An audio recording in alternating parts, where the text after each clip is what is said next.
Hi! ఎలా ఉన్నారు? నేనైతే చాలా బాగున్నాను. ఈరోజు ఇసుకదుందులు కర్రీ చేస్తున్నాను చూడండి. నేను చెప్పిన ప్రాసెస్‌లో ఫాలో అయిపోండి. ఇవైతే హోల్ గరం మసాలాలు, జీలకర్ర, ఆవాలు, ధనియాలు, కరివేపాకు, కొంచెం కొద్దిగా చింతపండు ఇవండి మసాలాకు సంబంధించినవి. ఒక ఉల్లిపాయ చాలు. ఒక ఉల్లిపాయ, 3 పచ్చిమిరపకాయలు, ఉప్పు, కారం. చూస్తున్నారు కదా! ఒక ఉల్లిపాయ ముక్కల కింద కోసేసుకొని దాన్ని మిక్సీ పట్టుకొని పచ్చి మసాలా దాంతోపాటు మిక్సీ పట్టుకొని ఆయిల్ పెట్టేసుకొని ప్యాన్ మీద ఫస్ట్ జీలకర్ర, కరివేపాకు, నెక్స్ట్ మనం మిక్సీ పెట్టుకున్న ఉల్లిపాయ, హోల్ గరం మసాలా పేస్ట్ ఉంది కదండి, అది కూడా వేసేసుకోవాలి. 3 పచ్చిమిరపకాయలు ఇవన్నీ ఒక్కసారి ఫ్రై అయిన తర్వాత వేసుకోండి. పచ్చివాసన పోయేంత వరకు ఒకసారి ఫ్రై చేసుకోండి. చాలా అంటే చాలా బాగుంటుంది. టేస్ట్ అయితే అదిరిపోతుంది. ఒక్కసారి తిన్నారంటే వదిలిపెట్టలేరు, అంత బాగుంటుంది టేస్ట్ అయితే. కాలువలో అది అమ్మి వస్తాయి కదా, కొనుక్కొని తింటూ ఉండండి. మనకి చెరువు చేపలు దొరికేస్తున్నాయని కాలువ చేపలు అయితే వదిలేస్తున్నాము, కానీ కాలువ చేపలే ఆరోగ్యానికి మంచిది. చెరువు చేపలు అవి మందులు అవి వేసేసి పెంచడం వల్ల మన ఆరోగ్యానికి కూడా మంచిది కాదు. లేట్గా తెలుస్తుంది విషయం. హెల్త్ ఇష్యూస్ ఒకటి వస్తూనే ఉంటాయి.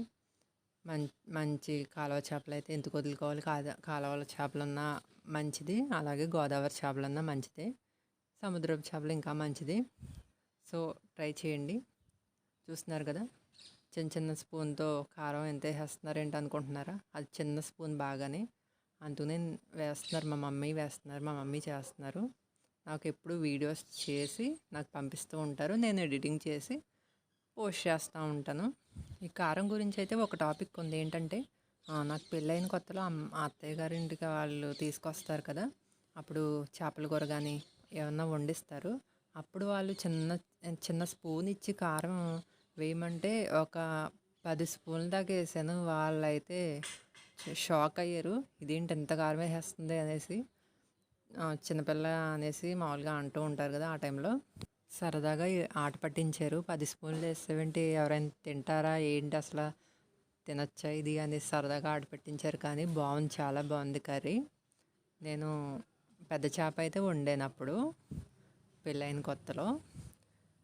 స్వీట్ కానీ ఏమన్నా నాన్ వెజ్ కానీ ఏమన్నా చేయిస్తారన్నమాట పెళ్ళైన కొత్తలో అత్తగారింటికాడ. మా చెల్లికైతే పాల తెపాలాలు జస్ట్ కడిగించారు.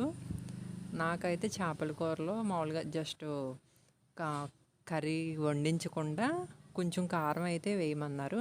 అది కొంచెం కలిపినట్టు అత్తగారింటికాడ ఫస్ట్ వంట చేసినట్టు మనకి ఉంటుంది కదా జ్ఞాపకంగా, అని మెమరబుల్గా ఉండడానికి అన్నమాట. అది ఇప్పటికీ గుర్తు వస్తుంది అన్నమాట. అప్పుడప్పుడు నవ్వుకుంటూ ఉంటాను కారం ఎక్కువ వేస్తున్నప్పుడు. కానీ మనం సరిపడే వేస్తాం, కానీ చూసినప్పుడు వాళ్ళకి ఏంటి ఎక్కువ వేసేస్తుంది అనుకుంటూ ఉంటారు. చాలా ఫన్నీగా ఉంటుంది ఆ మూమెంటు. మీకు కూడా ఇలా చిన్న చిన్న స్వీట్ మెమరీస్ ఉంటే షేర్ చేసుకోండి కామెంట్ బాక్స్లోని. నేను చూస్తాను, లైక్ చేస్తాను మీ కామెంట్స్ని. అలాగే మన వీడియోకి ఒక లైక్ ఇచ్చేయండి. మీ ఫ్రెండ్స్కి, రిలేటివ్స్కి మన వీడియో షేర్ చేయండి. అలాగే పక్కనే ఉన్న బెల్ ఐకాన్ని క్లిక్ చేసేయండి. కర్రీ మాత్రం అదిరిపోతుంది చూడడానికి. ఈ చేపలు ఎక్కడ అంటే రావులపాలెం పక్కన ఆత్రేయపురం ఉంటుంది కదండి, అక్కడ పెద్ద కాలువ ఉంటుంది. ఆ కాలువలో చేపలు ఏ మాటకి ఆ మాటే చెప్పుకోవాలి. కానీ చెరువులో చేపల కన్నా కాలువ చేపలే రుచి ఎక్కువ. చాలా బాగుంటుంది, మంచి హెల్త్కి కూడా మంచిది, ఎలాంటి డ్యామేజ్ ఉండదు. చెరువు చేపలు తింటే వాటికి వేసే మందులు అవి ఉంటాయి కాబట్టి మనకి హెల్త్ ఇష్యూస్ ఒకటి వస్తూనే ఉంటాయి. సో చెరువుల చేపలు వద్దండి, కాలువ చేపలే మంచిది. మీరు కూడా ట్రై చేయండి. గోదావరి చేపలు అయితే ఇంకా మంచిది. సముద్రం చేపలు ఎక్సలెంట్, సీ ఫుడ్ చాలా మంచిది. చూస్తున్నారు కదా, అదిరిపోతుంది. రండి భోజనానికి వచ్చేయండి. మన వీడియోస్ చూసిన వాళ్ళందరూ భోజనానికి వచ్చేయండి, రండి. మీకోసమే కర్రీ చేసింది. మన ఛానల్లో మరెన్నో వంటకాలు వస్తూనే ఉంటాయండి. మన ఛానల్ని లైక్ చేయండి, షేర్ చేయండి, సబ్స్క్రైబ్ చేయండి. ఈ కర్రీ చాలా బాగుంటుంది. మీరు కూడా ట్రై చేయండి. పిల్లలకి కూడా పెట్టండి, మంచిది.